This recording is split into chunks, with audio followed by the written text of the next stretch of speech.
Austin, Texas to Essex, England. It is the Slipstream Podcast, episode 007, 007. And we didn't have the 007 Red Bull of Max Verstappen winning this weekend, but we did have the Red Bull of Sergio Perez, the Telcel Honda Red Bull of Sergio Perez winning this weekend.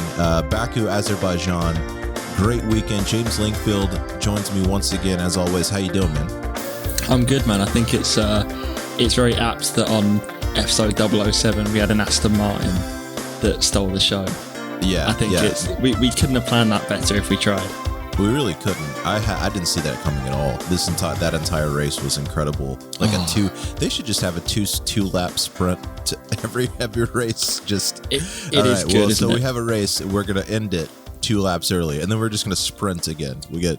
Just go to the very end, and then like 2 laps later, we're like, all right, we're gonna stop it, and then you all have to sit in the pit lane and stare at each other, and then after that, we're gonna go for 2 more laps. I love the craziest. I love the psychology of like the pit lane red flag restart when you are like 5 meters away from the guy that you've been racing all day, and you can see him and you can probably hear him speak, and that like it is very like Mexican standoff type thing, isn't it? You can imagine like the wah wah wah and like the ears. Yeah. Did you just name this episode Mexican Standoff? I feel like that's what we have to name this episode. We should have. That's great. Damn, you just nailed it. I mean, I thought the Aston Martin James Bond 007 thing was going to go well, but no, Mexican Standoff. We got to give. Oh man, I was so happy to see Sergio take that. That was so cool. It was also cool to see a Red Bull 1-2 again. Kind of how they should be operating, and you feel like Red Bull's like, oh, okay, we finally have the second driver that's like tucked up in there behind Max, able to be like, okay, well, if you are spinning out from weird tire issues on the longest, scariest straight and on the calendar, I guess we'll have Sergio back there. At least winning it for us. Yeah. And I did think, I mean, obviously, you know, he got lucky to an extent with what happened to Max. And I think as well, I mean, he didn't get the best restart after the red flag. I think Lewis actually would have jumped him had his brakes been turned on, which I think does beg the question, A, why is there a button to turn off the brakes? And B, why is it so easy to hit? You know, if I'm in an F1 car, the one thing I want to know is working is the brakes. Yeah, but I think, typically he does a good job of not hitting it. Because, but I think the way I always see his left hand resting up on for whatever reason, he dumps the clutch like with his left hand on the top of the steering wheel. And I've always wondered why it's right there. And everybody's got their own thing. Obviously, greatest driver in the world. He's got his whatever works for him. It's working so far. So, but like for whatever reason, I think he just hit like that button too early. 85.6 brake bias towards the front, I think, is what was going on. Wow. I saw a screen cap. Somebody in the Discord posted a screen cap, and it went from like 54.2 to 85.6 front brake bias. Wow. I mean, you can't really. So I don't think you're going to have very much luck trying to turn into turn 1 at Baku. With 85.6 brake bias, I think your wheels are just gonna fall off. They just smoked, and he just went straight, and you're just like, what just happened? But you know that Verstappen's in the garage watching that, being like, okay, cool, this is fine. Yeah, I'm fine with this. This is okay. Like in front of the cameras, you're just like, well, it was a tough race, but inside the garage, he's like, fuck yeah, this is awesome. Deserve that. Yeah. This is the greatest thing. I wanted to talk a little bit, a lot of things to get to, obviously, but I wanted to talk a little bit about Ferrari because this weekend we saw Ferrari again with another pole position. Now, granted, this was more of a earned pole position, but Chuck Leclerc's, I'm just going to call him that. NASCAR brother. Chuck Leclerc. Chuck. Hey, Chuck. I'm going to just say Chuck forever. It's just impossible not to say. But like you saw him again with another pole position from another red flag. So another red flag pole position. For the second weekend in a row, which I don't know, man. Look up the statistics. How often does that happen? I don't think that happens surely not very often at all. And that is correct, right? That was a red. I am remembering that correctly. The red flag. Yeah, and they didn't restart because there wasn't time to. Right. To do another an red flag pole for Charles, Carlos, of course, in P5. So which I feel like is closer to where Leclerc maybe would have been if the session hadn't stopped. So he has another. So what I want to know is, and what I want your thoughts on is, do you think that we are seeing true qualifying pace for Leclerc? Do you think they're getting lucky? And then second part to that question, do you think we're going to see this all season with Ferrari putting it up there in the top 4 during qualifying and then kind of fading back during the race? Because that is kind of what we've seen from Ferrari historically. I mean, Ferrari is a team where it's like, get it done in qualifying, build a qualifying car, of course, with like the F2004 and stuff like that. It's like, this is a qualifying car. And so we're going to put it up front, and then we're going to play defense maybe during the race and rely on strategy and things. Do you think that we're going to see Ferrari doing that a lot this season, going back to the roots with that? And yeah, like, what are your Ferrari thoughts with all this? Well, I think my guess is obviously when it came to race pace in Monaco, we only saw Carlos, but his race pace was good. And then on Sunday, the Ferrari race pace was just not very good. But their general pace around Monaco, to me, indicates a downforcey car. And yeah. I think I'm right in saying sort of downforce doesn't wears the tyres an awful lot, because obviously there's more force being pressed on the car. So I'd imagine that's like a design consequence. And in qualifying, you want that bit more sort of downforce favours qualifying, I think, to get you round the corners. Obviously, you don't have like the straight line speed to make moves or to protect the tyres. I mean, Leclerc just sort of fell back all race. He, apart from a good getaway, a good first lap, I think he made a mistake out of the penultimate turn where Hamilton took him, or was it Max? I don't remember. Sorry, it feels like ages ago now. No. Someone took him, and then from there just tumbled down the order. He just kind of drifted back. You know, yeah. He kind of drifted back. And so it gave you the impression that, like, oh man, they're showing up on Saturday, and I guess that's kind of, and if that's their strategy for this year, more power to them, because they're finding a way to put themselves up towards the front of the grid. And if you have two drivers like Sainz and Leclerc, you're going to be able to score points. And I of course, they're obviously going to come away with way more points this year than they did last season. So I kind of think that it might be a smart strategy. I think it's going to be. I think Ferrari's a team where it's like, get it done where you can get it done, and they kind of don't pull any punches as far as trying to have like a certain image or facade, as far as like trying to appear, like I don't know what the word is I'm looking for here, but they're kind of just like, whatever gets the job done, we're going to do that, and we're going to go for it. I think, and I guess unconventionality. They don't do. They're not the most conventional team you've ever seen, right? So they're going to be like, well, if you need to put it up there in qualifying and then play defense and score points on Sunday, that's how we're going to do it this year, and we'll figure it out for 2022. So I kind of like that that's the approach, if that's what they're doing. That kind of makes me think, like, are we going to see this for the rest of the season? And you mentioned a downforce car, high downforce car. Do you think we're going to see a better result for Ferrari at a track like the Hungaroring, or places like these where it does go to like the mid shifty, third, fourth, fifth gear corners, because their downforce does seem to play a little bit better of a part this year, and then also they do have the engine hybrid components this year that you said you were telling me the other day they kick in a little bit on the mid gears. Their ERS is such where Ferrari's hybrid system will kick in a little better in the mid gears and things like that. So I don't know. I'm kind of excited to see what they do in Hungary, Singapore, but Singapore is not happening. So yeah, dude, I wanted to see it so bad. I wanted to see Singapore. A moment of silence for Singapore, please. Okay, so yeah, I wanted to see Singapore happen so bad, and it got canceled.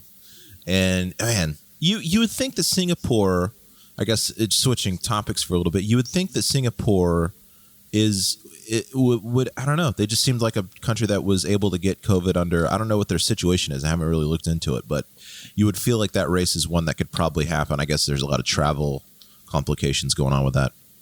It feels very early to be cancelling this. to be cancelled in Singapore. I mean, Singapore's not. It's a track towards the end of the season, isn't it? It's quite a way into the season. October.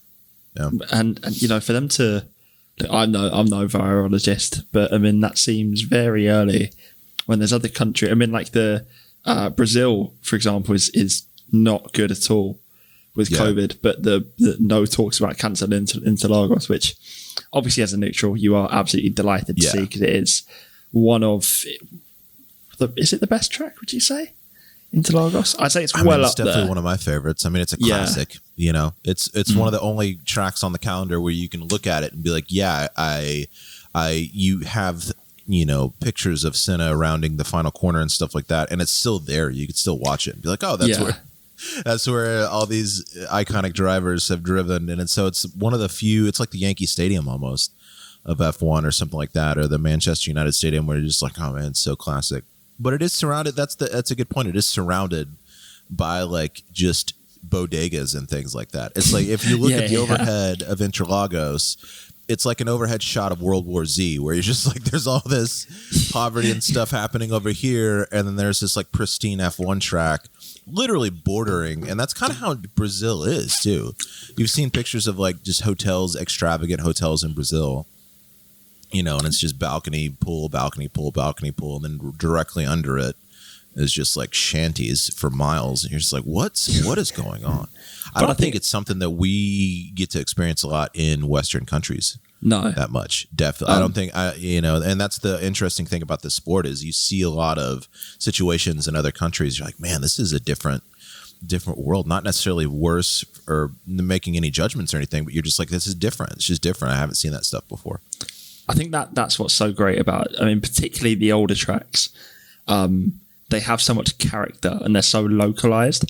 Like if you took someone who wasn't an F1 fan and didn't know anything about F1 and you showed them Interlagos and they had to guess what country it was, they would probably guess Brazil, because it has like that Brazilian feel, and you go like the completely other end of the scale and like the grandeur of somewhere like Yas Marina. Or the sort of alpine-y feel of Spa. And it feels like I don't know if you ever played Mario Kart, but where you go to these, you go to like these different like desert tracks, and the whole thing is designed around that desert theme. And it's exactly the same. The fact the same sport. I'm offended that you just questioned my Mario Kart experience. Like of course, I wasn't sure on like the generation. I didn't know sort of at what point Mario Kart kicks in terms of pop culture. That means I'm an elder millennial. That means I was born in 1984. Okay, that means that I played Mario Kart on the original Super Nintendo, young lad. Oh, okay. Okay, I remember Rainbow Road in 16-bit. Okay, and you did it before it was cool. You mean? Okay. Oh, okay. Yeah, dude. Are you kidding me? The first like overnight sleepover I ever had with a buddy was just 12 straight hours of just Mario Kart, just binging on Pizza Hut stuffed crust, just Mario Kart, Tang. Did you guys have Sunny? Do you guys have Sunny Delight in England? Do you have like an orange drink in England? Is that literally just like orange juice? It's just like it's like a sugary it's just like a sugary drink disguising itself as orange juice, but it like kind of tastes better than orange juice. So is it like do you guys have like squash over there? Would you know what I meant if I was like orange squash? The gourd vegetable squash, yes. No, like orange squash. Oh no, what are you even talking about? So what that is, it's hang on, I've got some here. So there's it comes as like this really, really thick, concentrated flavored drink. Yeah. And then you add that to like a big glass of water. And I feel like of what I know of Sunny D, it's just this, but not watered down. And it's so... You know what? And I think that's so American too, because I feel like Sunny D could have been watered down and it just would have been orange juice. But Americans are just like, you know what? This sugar concentrate, we'll just drink it straight out of the bottle. Not only that, we'll give it to our 6-year-olds while they're playing Nintendo overnight in each other's rooms. And get them started early. Get them started on the good old American sugar rush at age 6, you know?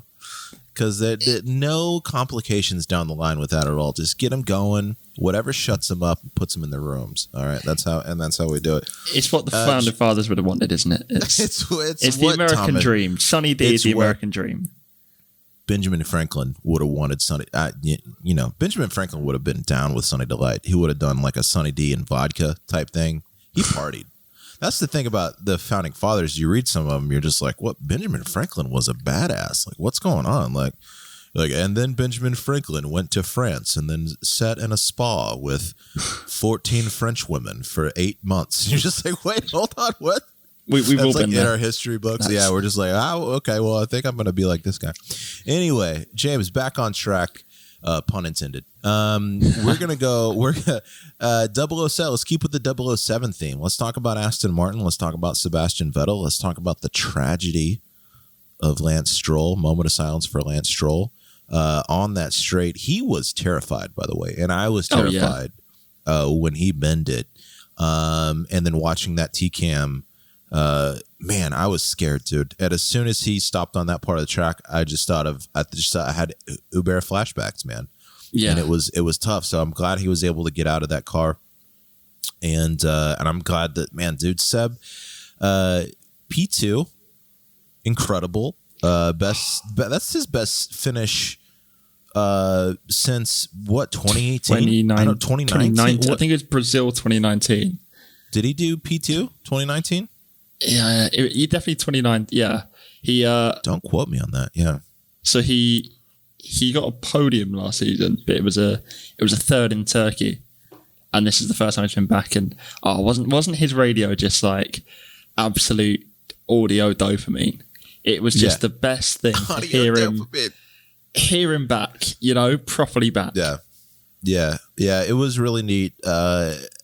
It was crazy how he lost out on Q3 because he was on an old set of, I don't know if it was mediums or just an old set of softs, but whatever he did in qualifying allowed him to have a fresh set of softs for that restart.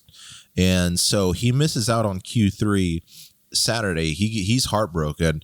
Turns out he's got that fresh set of tires. He's got those fresh shoes. And then he ends up P2 on Sunday. So you just never know how things are going to work out with these races. And that's one of the cool things about this is you just kind of have to watch until the end. Even when you're playing yourself and you want to quit, like, dude, there's so many times where you just want to rage quit. You're just like in a race and you bend it or something like that. And you're just like, oh man, what am I doing? I'm just going to quit. And then you stick around and you try to just stick it out. And then there's a safety car. All of a sudden you're like P5. You're like, what's going on? And I think that's one of the things that happened to Seb. I don't think he really expected to be P2, but he was just able to keep his cool, man. I think that's an advantage of being a veteran. It's nice to see a little bit of his bite back. He's got a little bit of his fight back. I think he's just kind of sinking into the car, just like Checo is sinking into the Red Bull, and it's cool to see. It was just cool to see him up there, dude. And he completely deserved it. I mean, I know he did start the race on fresher tyres than the top 10, but they were only sort of one push lap fresher, and his pace. I mean, even when he stayed out for so long, and Max wasn't catching him by much. Max had come in for fresh hards and was sort of chasing him down in first, and he hadn't even stopped. And the differential was not much. He went from, I think, 11th to, by the time he boxed, I think he was 7th.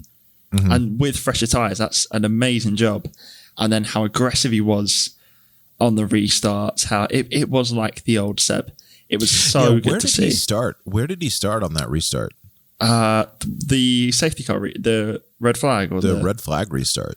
I thought it was third because he actually, I mean, obviously all the focus is on like Hamilton going straight on, but Seb actually, if it would have been like a first straight like Mexico, I think Seb would have taken Checo too, because he got a great launch and Checo moved across to cover Hamilton. Hamilton was already alongside and he darted back across to cover Vettel because Seb got a great launch. It was a shame. I almost thought with his fresh tyres he could have had a go at Sergio. And that if he'd have grabbed a win, that would have been just incredible. But man. P2, that's a great result for him. Yeah, it really is. Man, so we're talking about drivers sinking into their cars. He is looking comfortable in that Aston Martin. I think that Aston's. It's weird to see an Aston Martin perform well, and then the Mercedes.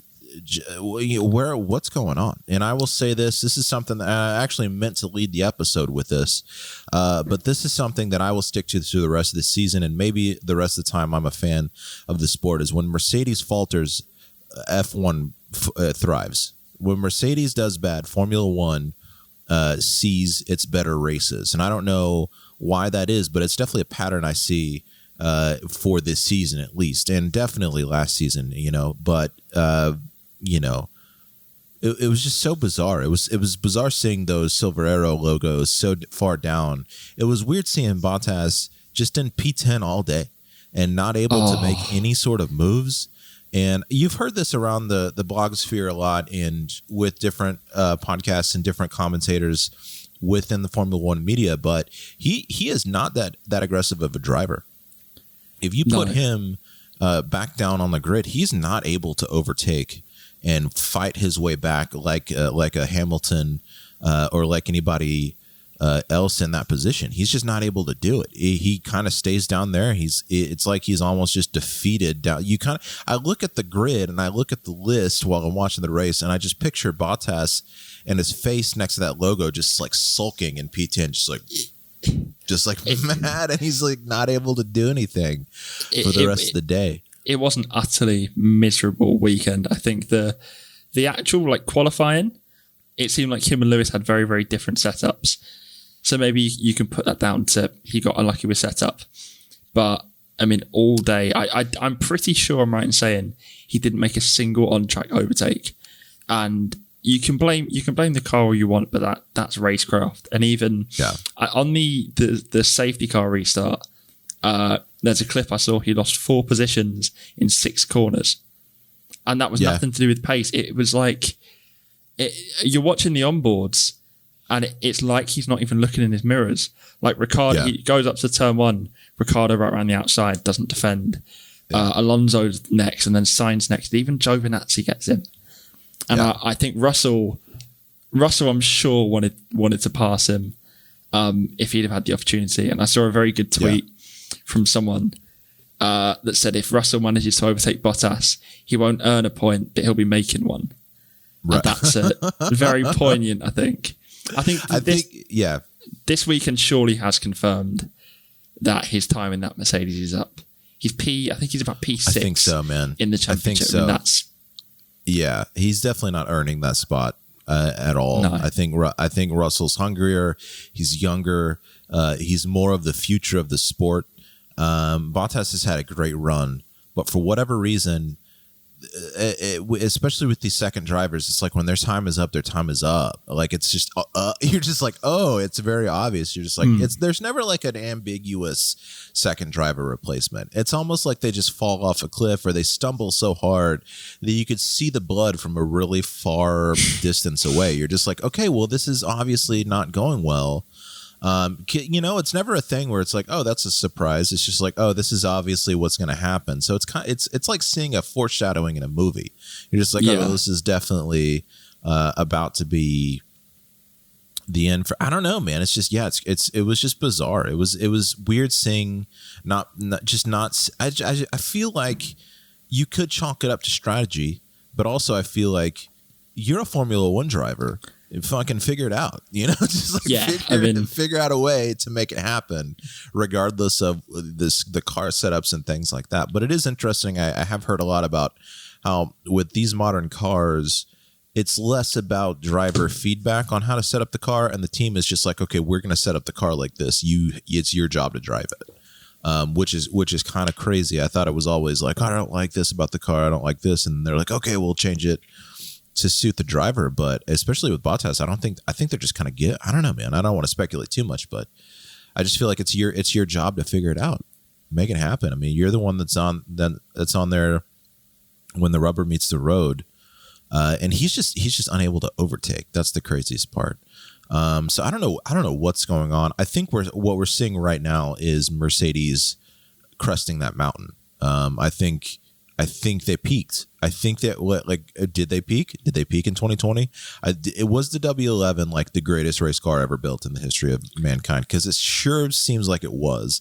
And I think it's impossible to get back to that. It's like they're going to be chasing this dragon, and I don't think it's there anymore. I think with the regulations, especially with next year, and especially with Red Bull's momentum with their powertrains and all the talent they're poaching from Mercedes to get their branded powertrains up and running. That facility that they're building for their powertrains is like one of the most expensive power unit development facilities ever built. So I don't know, man. I think the tide's kind of shifting, and it's kind of a shame that Honda wanted to leave at the end of the season, because I think that there's an excellent opportunity here for them to make their name and their mark just like they did in the 80s with McLaren.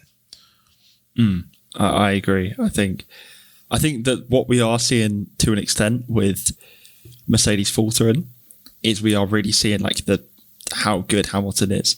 You know, that Mercedes was clearly not the best car this weekend. No, quite possibly wasn't the second best. I mean, he still put it up there. I mean, had he not hit that button, good chance he would have walked away with that win. Yeah. It's really hard to overstate how good of a driver he is. And the more you get into the sport and the more you kind of pay attention to all the small details that go into a successful weekend like that, the more you watch him and you're just like, this guy is walking on water. And all the crazy, like, righteous looking social media posts and all this stuff where he kind of thinks he's Jesus, you're just like, okay, I think you've earned this. Like, you can't really blame him, can you? I mean, he's so good that you're just like, I guess you can act like Jesus on social media because you really are that phenomenal of a driver. Yeah. And so, man, I think regardless of what Mercedes does, regardless of if he's not able to nab the championship this year, the guy is an icon, and he's like one of the greatest drivers of all time. So it's going to be fun. It's a win-win for the fans because we still get to watch him drive and try. And that's what I'm saying is when Mercedes falters, we actually get to see the real talent of these drivers come out, and you know that it's not just the fact that they put them in this faultless spaceship. It's like, oh, they actually have to figure it out. And I think that's why we're seeing Hamilton rise to the occasion. I think that's why we're seeing Bottas kind of falter a little bit because he's so used to being in that situation where he does have a spaceship and he's number 2 behind Hamilton, and all he's doing is blocking the whole time. He's playing defense. He's out there 20 seconds ahead. He doesn't have that this season. So now we're kind of saying like, okay, well, I mean, if you don't have that this season, what are you going to do now? And I think we're kind of seeing that unfold. It's going to be exciting to see what he does in France. In a car that typically is suited for that circuit, but Formula1.com and other sources are saying Honda's bringing an upgrade power unit to France, and we're going to see an engine upgrade with the Red Bulls and the AlphaTauris that we haven't seen. They're going to be able to engage engine modes that we haven't seen since Bahrain. So I don't think this is, I think what we're seeing this season is the tracks that are typically going to go to a Mercedes victory. That's not necessarily the case this season. No, it's a completely different car. But I wanted to ask you actually on the topic of Bottas. I think everyone sort of knows he's not a Mercedes next year. What next do you see for him? Because I really don't know where he goes from here. I think he's going to open a line of saunas. Yeah, just like Finnish saunas, like the Bottas sauna. Anything to get him out of F1, I guess. Poor guy must be sick of the sight of F1. Well, you see a lot of drivers do like, oh, I'm just going to drive in GT3 or I'm going to try rally or whatever. They'll kind of just try other stuff. I think he should go the other way. I think he should just start opening some saunas. Yeah, I'd get behind that. Yeah. And the selling point is if you buy one, he'll come sit in it with you and stare off into the distance. And if that was, I would love to have a sauna session with Valtteri Bottas. That would be a very enlightening.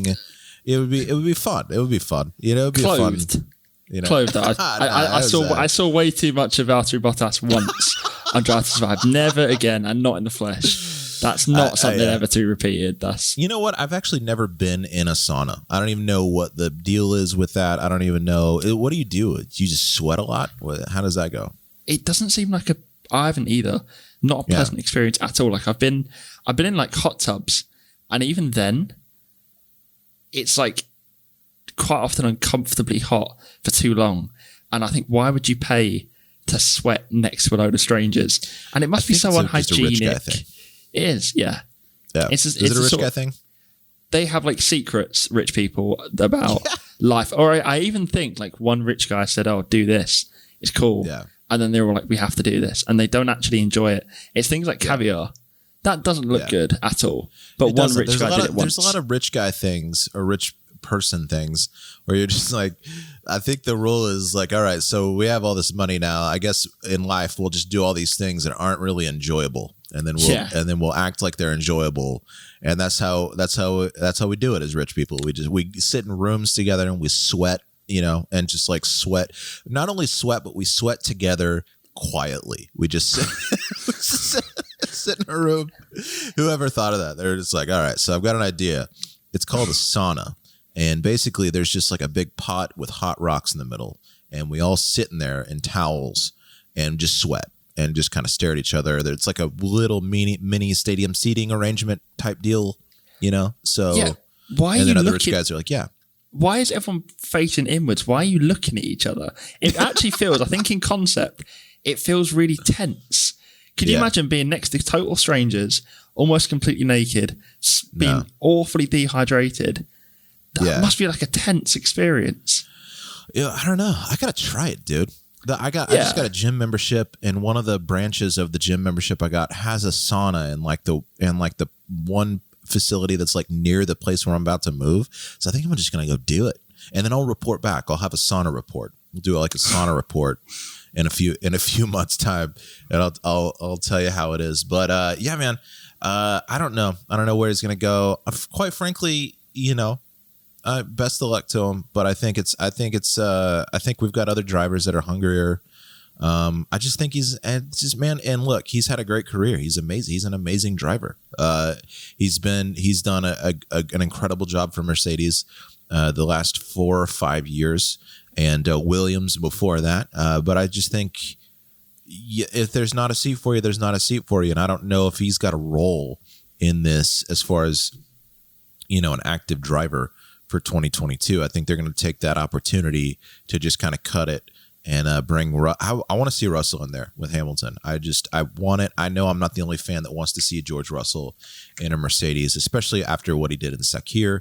And so I think we're going to see that in 2022, and it's going to be beautiful.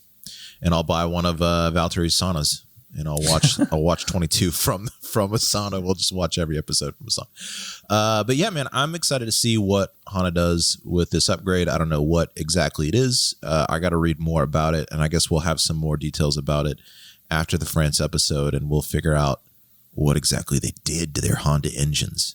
But yeah, I think it's going to be a good race. I think it's going to be a better France race than we've probably seen in the last 4 years. It better be.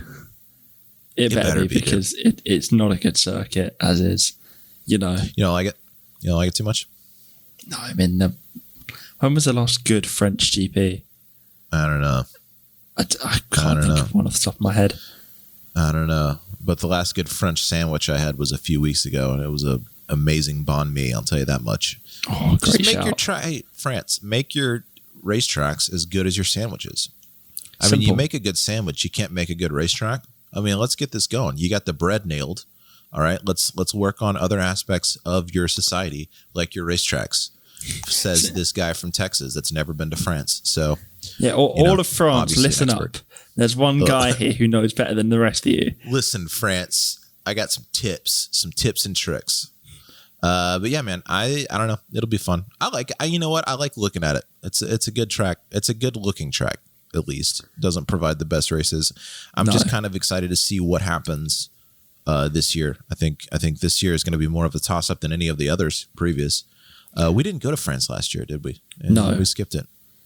I mean, I think this year, like, just because of how close it is, you could race in a car park and it'd be exciting because of just how tightly contested. I think what's great as the season's gone on is it's not just everyone talked about Max and Lewis, which obviously is the focus, but McLaren and Ferrari is so close.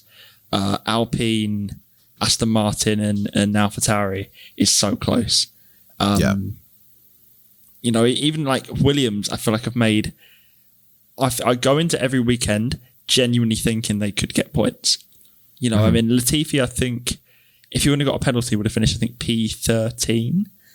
And you're like one stupid shunt and a penalty away from points. Apart from Haas, every team provides excitement. And even then, Haas provide a bit of comedy, you know, when you were waiting to see what Mazepin does this weekend to make himself like the memeable moment of each GP. He's back there. He's a lap behind Schumacher. Sometimes you're just like, what are you doing, man? He's got the same car as Mick, and he's 30, 45 a lap, down from him. If you watch the analytics from this weekend, you're looking at Mazepin, you're like, dude, you're 30, 45 seconds behind Schumacher consistently. What are you doing right now? And then, of course, the answer is his dad's a Russian oligarch. So, but he was decent in F2. I mean, he wasn't the best driver, but like even that doesn't matter. That doesn't matter. I mean, it's good on your resume, and it indicates that you'll probably be good in Formula One. But the jump, even between F2 and F1, has got to be huge. And not everybody's able to make that jump. Not everybody's able to handle that pressure, especially at that age, dude. He's so young, and so. Yeah, it's just, what are you doing? It's so bizarre to see a driver. I don't think we've seen a driver that far behind in that way. And of course, let's see what happens for the rest of the season. But I don't see him improving much. I think we're just going to see him. I think we're going to see him lapped by his teammate several times. Hi, Nora's making an appearance here. So yeah, let's just put the tail right in. Okay, just right there. That's amazingly inconvenient. I love how they made that as inconvenient as possible.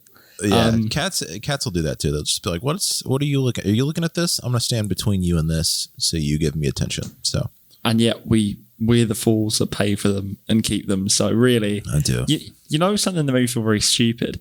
You know that cats don't actually meow in front of other cats, and they've evolved to meow to mimic a baby's noise. To like trigger our like caring instincts. They only meow in front of I swear to God, they only meow in front of humans. Holy shit, dude. How stupid do you feel? I feel so stupid. It makes works. so much sense. It works. Makes so much sense. Yeah, it does. It does work. It makes sense. Oh man. I see right through them. Now. They're a bunch of manipulators. F1 2021. Let's talk about it. F1 2021. We've seen some gameplay shots. We've seen some videos from the various streamers on the YouTubes. What are your first impressions? I know we haven't seen a lot of it yet, but what do you think so far? I think with racing games, and it sounds so pretentious, but a lot of it does come down to feel, and you can't always communicate that. But it does feel a little bit more... the car feels a bit more alive. I think it looks more alive. You know, like when you play F1 2020, I find each corner is very much accelerate, brake, turn, accelerate, and that's it. Mm-hmm. But I think you sort of saw people fight in the car a bit more. I love the sounds that made it feel a lot more alive. I thought it did look a lot better, and I was surprised for a 1-year upgrade. I thought the game looked a lot nicer. Now maybe that's just... I don't know, placebo, but of what I saw of it. Yeah, dude. I think it looks way better. I think the shading looks really good. I think this is the first game where they have that next gen console in mind. So I think we're going to see a big upgrade. I think the cars look cool. The Aston Martin looks pretty in that game. It does. I would date it. I would date that car. I would date the shit out of that car. The Aston Martin looks great in any context, though, doesn't it? It's one of the best liveries I can remember in sort of modern F1. It's beautiful. So good. Yeah, it looks great. And Stroll's Halo this weekend didn't have the boomerang. Did you notice that? Didn't have the what? Boomerang on the Halo for Lance Stroll. Did you notice? I didn't know it had a boomerang. Oh, a boomerang. So, but the little fin on top of the halo. So they've got. Oh. Yeah. So go back and watch the replays, because again, go back and watch Stroll's T-Cam from this weekend. He doesn't have that anymore. They replaced it with like 2 fins. I think they're trying like a different halo. Maybe I don't know if that's for him specifically. I'd be interested to know if that's like something he requested, or if they're just like, we're going to try this on the car. And I guess it's kind of a benefit of running 2 cars. You can be like, all right, we're going to try this stuff for this car and see how that works. But yeah, man, the cars look great. The shading looks great. The graphics, there's a lot of ray tracing, which this is a term that I haven't heard of before. I had to ask some people in the Discord what that even means. So apparently there's like a way where you're running like a high quality graphic game where the actual rays of light in the game and the way that those play with like the shadows and stuff like that within the game is like a very high detail. I still don't know a lot about it, but cool. Yeah, apparently there's like ways for the light to be traced better when you're running, but you need like a certain amount of horsepower in the graphics and stuff like that. So I don't know, man. I think this is going to be the first. Yeah, I gotta buy a PlayStation 5 now. I got to do it. Can't, and I'm gonna buy it specifically for this game. That's how hooked I am. It's wild. And here's the deal: is I'm a multiplayer online, almost exclusively online player, and I don't know. I just want to know that their upgrades for multiplayer are going to be substantial. I don't know if they are yet. I think they're sinking a lot of time into the breaking point and all these like different. I'm like, I don't care. I don't Devin Butler. I don't care about this story mode. Yeah. I don't want to see this. I just want like an enhanced multiplayer mode. I want the AI to be better. I want it to look better, like graphically. And I want to have strat calls in the game that I could actually trust. Like I want the computer to be smart enough to not be like, all right, well, it looks like it's a torrential downpour. I think the softs are going to be the best tire for right now. You're just like, wait, hold on. Hey, Jeff, have you taken a look at the weather radar? Hey, Jeff, have you taken a look at weatherchannel.com recently? Because I don't think this is looking like the right tire. And stuff like that. I say that I do think it's cool the way they there's like a setting you can add to basically make the forecasts reliable or not. And I think that is part of the fun, when you're praying for rain, you don't know when it's going to hit. I do like some of the features. I mean, like you said, I'm far more of a gameplay guy, I guess, and multiplayer as well. I think that is when the game is at its peak, when you're racing other real people. And I worry that I think this breaking point would be cool, but are you going to play it more than once? Unlikely, I think. And it's probably something that's taken a long time to make. But the things that would really make a difference for me are small changes. Like I hate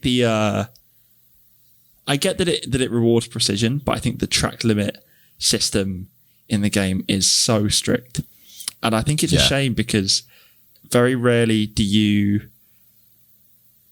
are you actually racing someone for position, because normally one of you has more penalties than the other. Even if, I don't know, do you play any GT Sport?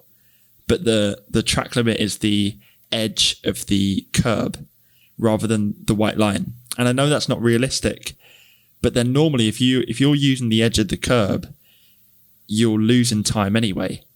So you're only punished if you really run wide. That always annoyed me, is when you'd get punished for losing time.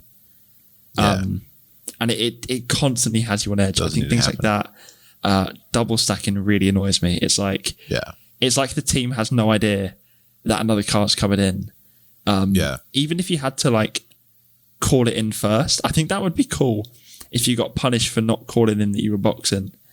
But like little things like that, if they were fixed, Yeah, there's just like small details that if you played a lot on a weekly basis as a multiplayer driver, I guess, that you notice, like the pit stop stuff. You want the pit stops to be reliable. I don't want a long pit stop just because the game glitches. It would be but those things, and I also have to understand too, those things are so difficult from a programming perspective, because you're programming unpredictability, which is hard to do, and it's hard to do in a game without like pissing the player off, where you're just like, why did that happen? So it's hard. It's hard. I'm not saying like, oh, you should do it without knowing how difficult that is. But the small details like that would really go a long way as far as immersion. Having an AI system and having like an engineer, first of all, give us like multiple engineer voices. Okay, there's so Jeff. cool. If that would be cool. How cool would it be if every team had their own engineer? So like you had because you got EA money. Hey, EA, use it for, don't give me like microtransactions, just like make the game cooler, which is hopefully what they're doing. But like, give it let's have a Nigel for Aston Martin. Let's do have a female engineer, have an option to have like a female engineer if you want, have different stuff, like have different things like that where you're just like, oh, this is actually immersive. And because I think the longer you go with games like this, that's what players want. I want to feel immersed. I want to feel like, oh, I want to be able to pretend for an hour that like I'm actually. So I want things that like, throw me into the experience. I think that's what a lot of players want. Yeah, I think that's one of the places where the game falls down. I think the cars to an extent feel the same. They sort of, apart from sounding and looking the same, looking different, all the teams feel the same. I mean, even a little thing, I know they have obviously different engineers for different languages. If I drove for Ferrari and my engineer was in Italian and he had subtitles, I think that would be cool. That would be so cool. Or he just had an Italian accent, I even wish like there was more, like the engineers sounded happier when you win. Because there's sort of like an awkward... You cross the line, and then you wait for the everyone else to cross the line, and then there's like the music plays, and then they say like, "Well done, mate, great drive." Yeah, see in Parc Fermé. Where I wish like you cross the line, and there's like, "Yes, get in, great drive," and your team are on the pit wall cheering. Yeah, you like on. Dude, if you win and then your team comes over and does that thing, dude, that'd be so cool. Yeah, how wholesome was it to hear? When Lewis won the title last year, and his engineer was like, "Get in there, Lewis! You have 7th world title," and you could hear the joy like in his voice. It'd be cool to hear that, like in a game where you're just like, "Oh, I just won," and the whole pit wall's going crazy. I wish they felt a bit more unscripted. Like if you have a bad race, they sort of say, "Okay, that's the end of the race. We'll see you in Parc Fermé." Where if it was like, tough race, we'll debrief after. No. Like, or even like when Seb got second, you heard straight away his engineer, "Yes, Seb, P2." Yeah, that sort of grunt is missing. The game feels a bit sometimes emotionless, I guess, and it's something EA. I mean, I play a lot of FIFA, and I think EA are actually good at adding emotion to sports games. You feel like the real. When you're playing the Champions League final, there's a bit of mist. The crowd is slightly different. The drums are louder. But I feel when I'm playing the game, it can just feel a bit soulless. And I think adding little things like that, like the team on the pit board, or more, even like 1 more lap to go, you're in P1, no mistakes. Little things to engage you. Yeah, dude. Which I think, to be fair, I'd be surprised if Breaking Point didn't have that. I think Breaking Point will really try and lean into it. But I hope it's not. I hope it's not Michael Bay. I hope it has that slight element of. I don't want my last race to be a photo finish with an explosion. I want the sim sort of role playing experience to be a part of that. Yeah, Michael Bay. There's just explosions everywhere for no reason. There's a transformer at one of the tracks. Just like, hey, why is there Optimus Prime? Really, what's going on? I am surprised that Michael Bay never put F1 in Transformers. I feel like that is the what superhero film is it that has F1? Doesn't Iron Man drive in the Monaco Grand Prix? Have I completely made that up? Yeah, what? There's a scene where like he interrupts a race, right? Isn't that a thing? Yeah, I think so. It's just completely out of context for anything. Yeah, I got to look it up on the YouTubes. But yeah, man. I think you're just going to see stuff like that over time. Hopefully, you want to see a little bit more of that. And then the 2022 game is kind of going to be the benchmark for like what EA is really doing with Codemasters. Yeah. And until then, EA, Codemasters, let us test the game for you. Just send Yeah, James of and I course. copies both. And of course, we'll need to test it with full Fanatec sim rigs. Of course, so send us a couple of those. Yeah. And look, we'll give you some solid feedback. We'll tell you what's going on. Just go ahead and pay it. Just pay us, for testing. And what we'll do is we'll give you real feedback from real people. All right. And everything we say is true and correct. And we're not wrong at all on any of this. Yeah. So just listen, EA, Codemasters, I'll give you my address. All right. You know where to look. All right. That's all I'm saying. So, and the great thing with EA as well is I've never said a bad word about EA. I think your pack, the way you advertise packs to young children is very ethical. I never had any complaints about that. I love EA as the company. Of course, I would never say anything bad about EA. Yeah, your DLC packs and your constant pillaging for money for microtransactions that give no value to the player at all and add no value to the experience of the game whatsoever, and just a big money grab for your CEOs to buy more yachts in Ibiza. Totally on board with it. All right, so hire us. I love the way that Ultimate Team has started off an entire generation of gambling addicts. Yeah. I love that. Yeah. I think that's so moral. Please give me Fanatec. Totally ethical. You are EA. You are the definition itself of ethics, and just pure gamesmanship across the video game universe. And look, we just want nothing more than to be a part of it. Just so send us the game, send us brand new PlayStation 5s, and let us test it. Is all we're saying. Just let us test this game. The E in EA stands for ethical. As I'm sure excellent. You know. Yes, what a great company. EA Games stands for excellent art. That's what that stands for.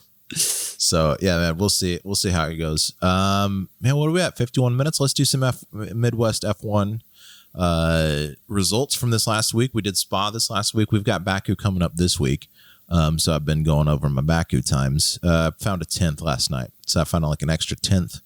Ideal. We'll see if I can find any more. But we got F2 in Baku tonight, which is it's gonna be fun. F2 cars, cool. All right, so driving tanks around Baku, that's cool. All right, yeah, I'm totally fine with that. But last week, let's talk about it. Spa, D4. Shout out to our winners. I'm just gonna go down the division line here. Capital, Tim Lee, and T&E Highway D4 are 1, 2, and 3. Shout out to those guys. Or D4 rather, and then D3. We've got Unholy Red Eye, and then Knuckles and K-Dog with her first, I believe that's her first podium nice. In Midwest F1, if I'm not mistaken. So, hey, great job. Good to see you crushing it down there. I'm sure you'll be back in D2 soon. And then we got D2. We got Uncle Ben's Rice, my teammate, Hey Tight, and then Murph and Shelly.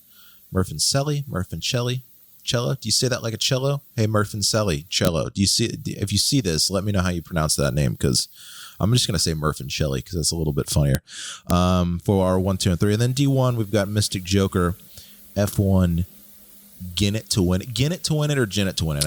I need some clarification on that, I'm too. guessing it's Gin. Because like I want to say Gin it to win it. Like he's a gin drinker, which, hey, man, don't understand it, but more power to you. You do you. So, and then we've got Tiak in third. That guy's been killing it. That guy is fast as shit. He was my teammate in D2 for a little bit, and he taught me how to properly pronounce the Emilia Romagna Grand Prix, because Tiak is very Italian. So he was like, here's how you say it. And I was like, oh, okay, cool, thanks. There's being Italian and there's being very Italian, and that's a very important difference. Yeah. Oh, and then there's being Sitalian, which is S''Talin. So Sitalian. So you're like, oh man, Sitalian. But yeah, let's talk about. I don't know if you got a chance to watch the D2 race at all. With those broadcasts. By the way, what do you think about those broadcasts? It's so cool. It's pretty crazy, huh? I'm really jealous. I would like to do MWF1 at some point. Obviously, it's so late my time, but I think at some point I'd like to hop in and. If I win, give it the full on, Rule Britannia, throw my Union Jack around, and I'd love to give it a go. Yeah, fully commit. Dude, yeah, oh yeah. That's if I was British and then racing in an American league, I would just if I won, I would just drape myself in a Union Jack and then take a picture of it in the mirror and just be like, what do you think of this? I've got an England football shirt ready to go. The European European Championships kicks off in at the end of the week. So that I will wear that, and if I win, there's a picture going straight away. Have that. Come on, England, you know. Oh man, I love it. But yeah, D2 was pretty crazy. A couple of battles I want to give a shout out to. Uncle Ben's race, and I know more about this race because I was in it, so I'm going to talk a little bit about D2 and other division people. Sorry, I'm in this division, so I'm going to talk about it. You're going to have to sit through it or not. You can turn it off. It's fine. But Uncle Ben's race and Haytot had some really crazy battles that whole day. I got mixed up at a little bit of a thing where somebody like missed. A couple of guys like lifted off up Eau Rouge, and then so I got caught behind him, and then we're going down the straight like 4 wide down that straight, and I got caught in the middle, and then so once we hit that turn out of the straight, we just kind of like collected and like just drifted into the wall. So I'm sitting there just like, okay, well, I guess I'm just stuck now. And so that was fun. So I was basically my whole race, I was just like trying to recover from that. And then so we had Uncle Ben's Rice. Uncle Ben's Rice, dude, you're flying lately. So that guy's is crushing it.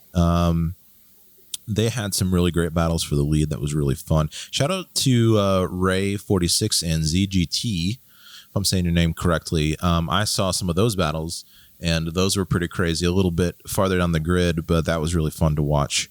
So man, Spa's always crazy, dude. Spa's just, especially on a game, you're just like, okay, well, you just always feel like you just always feel like you're about to crash. You're just like, am I about to go? Because it's just like, it's either up a hill and you're turning or down a hill and you're turning, and you're just like, why am I skydiving here? What's going on? So I won my first league race win was at Spa, and I remember that. Eau Rouge got scarier and scarier, especially when you're winning. And on the last lap, I lost 9/10 to the guy in second because I took Eau Rouge so cautiously. And thank God I ended up winning, because you feel what I said about earlier about games, racing games having a feel. You sort of feel the back end going light, and that's the worst feeling. Is nothing's actually happened yet. You're still in the control of the car, but you feel it, and that's It's like, okay, this is about to go very wrong. The turn that I hate is not even Eau Rouge, because I feel like if you just nail your entry, you're good. But like the turn, and I can't remember. You take it in either like 4th or 5th, the left-hander down before Puan. Puan. Is that No Name? I don't know. Just so out of the so the slow right-hander, the U-turn. Yeah. And then you got that slow that you take in second gear, and then you come down, and then you upshift and come down, and you're in like 4th or 5th by the time you get to this left-hander, and there's a wall right there on the right. Oh, that one. Yeah. And that's I hate that turn. It's the word I lose. I can never figure out how to take that turn. So yeah, it's the bane of my existence. And then also, depending on your roll bar settings, you're just like, your car on that turn is just like, just doing this the whole time. You're just like, what's going, you feel like you're 360 right and when you're actually not doing anything, it's the worst. Yeah. You can't get any time on it at all. It's the worst thing, but where it's over and done with, we got Baku this week. Great track. So I'm just going to be practicing. I'm going to be working and practicing. So that's the next 48 hours, and walking. Got to get my cardio in, you know. And what do you do for cardio? What's your big cardio thing? I'm a student. We don't really exercise, you know. Nothing. Not anymore, man. You just graduated. You were free. I'm not a student. I'm just unemployed. No, it's not nearly as now cool. Welcome to adulthood, buddy. Yeah, it is scary. But, you know, I always feel, I can already feel myself aging. Like I saw a photo of myself at the start of my first year, and I don't look older as in like a cool older. I look like I've been outside for 10 years. Like I'm 21 and I'm starting to develop like worry lines on my brow. Well, you're British. That's what happens, right? Y'all are supposed to get the worry lines early. Don't y'all? Isn't like worrying in Britain like a national pastime? Isn't that like sort of? I guess we're more like more like queuing. That's the British thing. We love a good queue. Yeah. And we have respect for like if we're out somewhere and we see somewhere where a queue hasn't formed, yeah, that's disgraceful. Hold on. So you're saying when you say a queue, you're saying a line. Yeah, like people. You like you enjoy lines. I mean, What's going on? we don't look forward to them, but we have an appreciation for a well orderly queue. You know, like in shops, there's never any confusion about. There's never a scramble for things. There is always a queue, and there's the real British thing is when you're talking to people and you're like, "Are you in this queue?" Go, no, after you. No, after you. Sorry. The thing, the amount of times British people both people apologise to the other one, despite none of them doing anything wrong. Like if you're walking on the same bit of pavement and one of you has to move, you both go, oh, sorry. And no one's done anything wrong. But it just feels like the norm, you know? Yeah. That's funny because I guess y'all are very accustomed to it. I've just gotten to a point after this pandemic, and you may have saw this on Instagram, where I just am completely tired of, I just don't like lines at all. I think I'm just going to spend the rest of my life completely avoiding them at all costs. Just any line for forever. I don't know how many drive-throughs you guys have, like drive-through fast. Do you guys have drive-through fast food restaurants? Pretty much only McDonald's is the only one that's big.